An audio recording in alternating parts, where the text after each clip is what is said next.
Assalamualaikum warahmatullahi wabarakatuh. Perkenalkan, nama saya Abdul Gofilin dari kelompok 5 dengan NPM 24700 2 111 1 dan eh, ada dua teman saya yaitu Perkenalkan, nama saya Gilang Wahyu Pratama dengan NPM 2470021111088. Perkenalkan,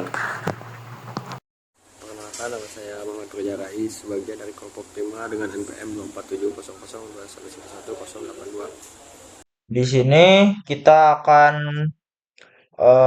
membuat video mengenai laporan praktikum modul 6 yang dimana pengukuran pertanahan atau grounding. Untuk pembahasannya kita lanjut eh, ke tujuan yang dimana akan disampaikan oleh teman saya.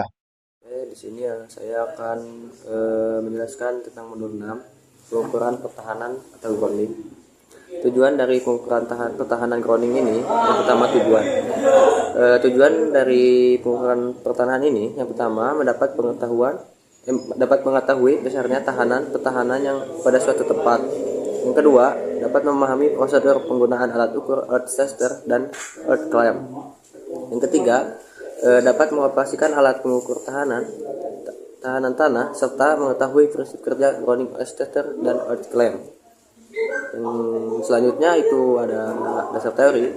Dasar teori pertahanan grounding adalah merupakan suatu mekanisme di mana daya listrik dihubungkan langsung dengan tanah bumi. Pertanahan merupakan bagian dari sistem proteksi. Tujuan utama dari adanya pertanahan adalah menciptakan jalur yang low impedance, tahanan rendah terhadap permukaan bumi untuk gelombang listrik, dan transient voltage. Adapun pengamanan pada badan peralatan dan instalasi dengan bumi atau tanah sehingga manusia terhindar dari sengatan listrik, serta mengamankan komponen-komponen instalasi dari bahaya tegangan atau arus abnormal. Keamanan dan keandalan wajib dibutuhkan dalam melakukan rancang bangun instalasi sistem tenaga listrik pada suatu bangunan, guna melindungi dan mengurangi dampak kerusakan akibat sebaran petir, pelindungan alat listrik akibat gangguan dari mulai pembangkit listrik. Transmisi dan distribusi listrik diwajibkan menggunakan sistem pertahanan grounding. Ketika terjadi gangguan listrik, maka akan menyebabkan kerusakan alat listrik seperti kelebihan beban dan korsleting listrik. Untuk memperoleh nilai tahanan jenis tanah yang akurat, diperlukan pengukuran secara langsung pada lokasi. Jika diperlukan di lapangan, harus disiapkan hubungan atau koneksi yang mudah dilepas untuk dapat diadakan pengukuran pada tiap-tiap elektroda. Nah, sistem pertanahan untuk konsumsi listrik perumahan memang jarang digunakan, namun untuk gedung dengan asumsi listrik yang besar harus wajib ada nilai pertanahannya sesuai persyaratan umum instalasi atau disebut PUIL 2011, yaitu 0 sampai dengan 5 ohm.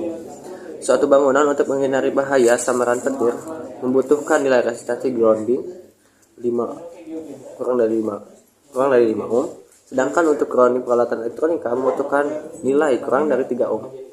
Beberapa faktor yang mempengaruhi dari nilai pertahanannya yaitu keadaan elektroda, diameter elektroda, jenis tahanan tanah, dan jumlah batang elektroda. Lalu, earth clamp merupakan alat ukur grounding yang berfungsi mengukur resistansi tanah dengan cara mendeteksi arus mengalir melalui sistem grounding. Alat ini terdiri dari kepala clamp yang dapat dipasang di sekitar konduktor tanah seperti kabel grounding atau tongkat grounding. Peralatan ini dapat mengukur arus yang melewati konduktor tanah dan menghitung resistansi grounding secara otomatis berdasarkan arus yang terdeteksi. Dengan menggunakan earth clamp, pengukuran resistansi tanah dapat dilakukan tanpa melakukan pemutusan koneksi grounding. Earth clamp ini juga dapat digunakan untuk mengukur arus tanah yang beredar melalui sistem grounding untuk mendeteksi adanya kebocoran arus atau masalah lainnya. Lalu yang C itu peralatan percobaan. Yang pertama ada earth tester, yang kedua elektroda batang, yang ketiga kabel penghubung atau pengukur, yang keempat paku pertanahan atau paku elektroda, atau alat roda bantu, yang kelima palu, yang keenam earth clamp. Sekian dari penjelasan saya. Baik, untuk D, rangkaian dan prosedur percobaan. Pada gambar 6.1, rangkaian percobaan menggunakan earth tester. Prosedur dalam melakukan pengukuran pentanahan adalah sebagai berikut. Mempersiapkan peralatan yang akan digunakan dalam pengukuran resistansi pentanahan, mengatur jarak antara terminal grounding pada panel dengan elektroda bantu, jarak yang digunakan berkisar 5-10 meter. Menanam elektroda bantu 1 dan 2 ke tanah, lalu elektroda dihubungkan dengan alat ukur sesuai dengan kabel yang sudah ditentukan. Earth tester mempunyai 3 kabel, diantaranya adalah kabel merah, kuning, dan hijau. Melakukan pengukuran tahanan pentanahan dengan menekan tombol on. Tekan tombol measure untuk membuat instrumen secara otomatis memeriksa potensi tanah, memeriksa tahanan tanah, dan mengukur tahanan tanah. Catat nilai tahanan yang muncul pada layer earth tester, kemudian menekan tombol off pada alat ukur. Yang terakhir, ketika pengukuran telah selesai dan data yang dibutuhkan telah didapatkan, maka alat dan bahan dapat disimpan kembali. Dan itu untuk earth tester. Adapun pada gambar 6.2, yaitu earth clamp merek Kyoritsu. Prosedur dalam melakukan percobaan menggunakan earth clamp yaitu pastikan sistem grounding sudah terpasang dan terhubung ke tanah. Pastikan tidak ada kabel terbuka atau koneksi longgar pada grounding. Hidupkan alat earth clamp tester dan lakukan kalibrasi awal atau auto zero bila diperlukan. Pastikan area sekitar batang pentanahan aman dan kering. Buka klem alat dan jepitkan di sekitar konduktor grounding utama, biasanya kabel tembaga yang menuju elektroda tanah. Pastikan klem menutup rapat dan tidak ada kabel lain di dalamnya. Tekan tombol measure atau start pada alat. Tunggu beberapa detik hingga alat menampilkan nilai tahanan atau dalam satuan ohm. Catat hasil pengukuran pada tabel hasil percobaan. Jika sudah selesai, lepas klem dengan hati-hati. Matikan alat dan simpan kembali ke tempat yang aman. Berdasarkan rumus tersebut, nilai dari sebuah tahanan pentanahan berpengaruh terhadap sebuah tahanan jenis tanah. Setiap wilayah memiliki tahanan jenis tanah yang berbeda-beda. Menurut Fuil tahun 2011, tahanan jenis tanah dapat dikelompokkan menjadi seperti tabel berikut. Adapun jenis tanah rawa yang tahanan jenis tanahnya 10-30 ohm meter. Ada data jenis tanah liat dan tanah ladang 100 ohm meter. Ada pasir basah 200 ohm meter, kerikil basah 500 meter, pasir atau kerikil kering 1000 ohm meter, dan tanah berbatu 3000 ohm meter. Nah, selanjutnya di sini ada E yang dimana pengambilan data dan tabel hasil pengukuran. Sebelumnya kemarin saat praktikum kelompok kami itu mengukur grounding di 4 gedung yang berada di Fakultas Teknik. Yang pertama itu gedung kelas elektro. Gedung kelas elektro ini nilai tahanannya yaitu 568. Nah, itu sendiri melebihi sangat melebihi dari standar kuil yang dimana standar kuil itu tahanannya 5 ohm. Sedangkan saat pengukuran kami ini mendapatkan tahanannya 568 ohm. Gak tahu itu sepertinya si kabel grounding tersebut di gedung kelas elektro itu mengalami masalah atau gangguan pada kabel tersebut. Eh, Bisa dari si kabelnya itu karatan atau ada yang terputus. Nah, arus gangguannya juga atau arus error itu senilai 0 atau tidak terdetek di kondisi tanah di sekitar grounding tersebut. Pas saat praktikum saya melihat itu sedikit lembab. Nah, keterangannya nilai tidak efektif, tidak sesuai standar kuil 2011. Nah, yang kedua itu saya atau kelompok kami melakukan pengukuran grounding pada gedung kelas sipil yang dimana itu nilai tahanannya 2,6 ohm. Nah, itu sendiri merupakan nilai efektif karena di bawah dari standar kuil yaitu 5 ohm. Dan arus bocornya itu 1,6 miliampere. Kondisi tanah di sekitar grounding itu lembab. Keterangannya tahanan sesuai standar kuil 2011. Dan yang ketiga itu ada gedung lab informatika.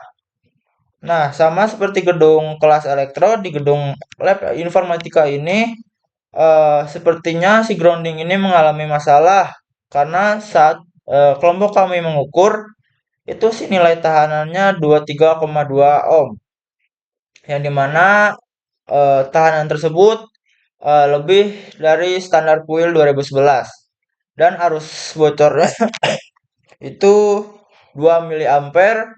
Kondisi tanah di sekitar grounding itu lembab, dan keterangan eh, tahanan tidak efektif karena tidak sesuai dengan kuil 2011. Nah, yang di gedung terakhir ini atau gedung DC itu nilai tahanannya sangat efektif. Nilai tahanannya efektif karena saat kelompok kami mengukur si nilai tahanan grounding tersebut eh, nilainya 3,37 ohm, dan arus bocornya itu ada 3,7 miliampere, dan si tanah di sekitar grounding itu kondisinya lembab. Keterangannya tahanan sesuai dengan standar kuil 2011. Eh, di sini kelompok kami melakukan pengukuran di satu gedung itu satu sekali. Kalau misalnya melakukan pengukuran lebih dari sekali, itu bisa menggunakan rumus R rata-rata sama dengan total dari si percobaan tersebut dibagi berapa kali atau N. RI merupakan hasil pengukuran ke I, dan N adalah jumlah data. Selanjutnya standar deviasi untuk mengetahui kestabilan hasil, maka di sini ada rumusnya. S sama dengan eh, akar sigma buka kurung RI dikurang R rata-rata tutup kurung pangkat 2 per N min 1. Jika nilai simpangan kecil, maka menunjukkan hasil pengukuran stabil. Hasil data menunjukkan kondisi pertanahan pada gelombang tersebut, pertanahan pada gedung tersebut. Apakah sudah sesuai dengan persyaratan PUIL atau belum? Nah, di bagian F ini selanjutnya ada pertanyaan. Yang pertama itu dari hasil percobaan gedung, manakah yang paling memiliki resistansi pembumian paling kecil? Untuk jawabannya itu ada di gedung kelas sipil ya. Karena nilai resistansinya 2,6. Ini jauh lebih rendah dibanding gedung lainnya karena kondisi tanah juga bisa eh, lebih bagus, itu lebih lembab, dan sistem groundingnya lebih baik atau terawat. Dan kedua, pertanyaannya itu dari hasil percobaan, gedung manakah yang memiliki resistansi pembumian yang paling besar? Ya, jawabannya itu ada di gedung kelas elektro, yang dimana itu si tahanannya bernilai 568 ohm, yang sangat tinggi dan tidak memenuhi standar kuil. Data tersebut menunjukkan adanya masalah pada sistem grounding di gedung tersebut. Dan eh, soal terakhir ini ada bandingkan hasil percobaan saudara. Apakah menyebabkan resistansi pembumian besar? Sorry. Bandingkan hasil percobaan saudara dan apakah yang menyebabkan resistansi pembumian besar atau kecil? Jawabannya itu hasil pengukuran di 4 gedung menunjukkan eh, variasi nilai resistansi pada grounding yang cukup besar.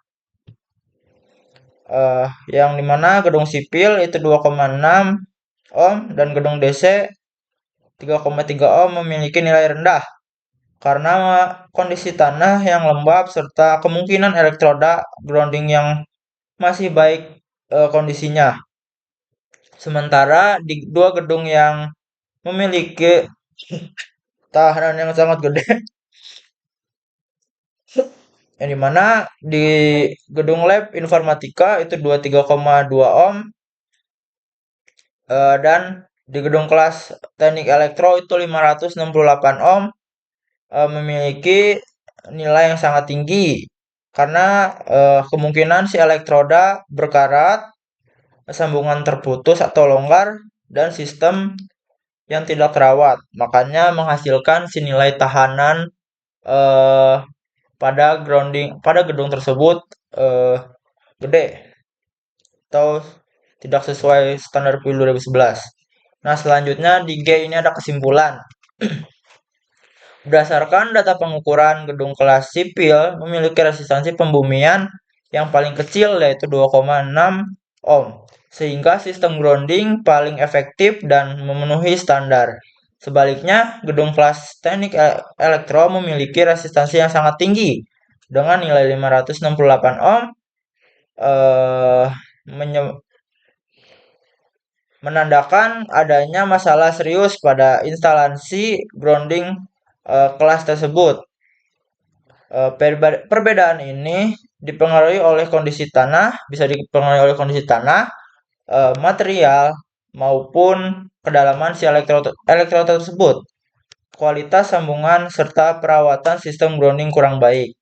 Secara keseluruhan, hasil menunjukkan bahwa sistem eh, pentanahan yang baik membutuhkan tanah atau sistem grounding yang baik membutuhkan tanah yang konduktif, elektroda yang terpasang optimal, serta perawatan berkala untuk si grounding tersebut untuk menjaga agar si nilai atau si sistem itu bekerja dengan baik. Cukup sekian laporan dari kelompok kami. Kurang lebihnya mohon maaf. Wassalamualaikum warahmatullahi wabarakatuh.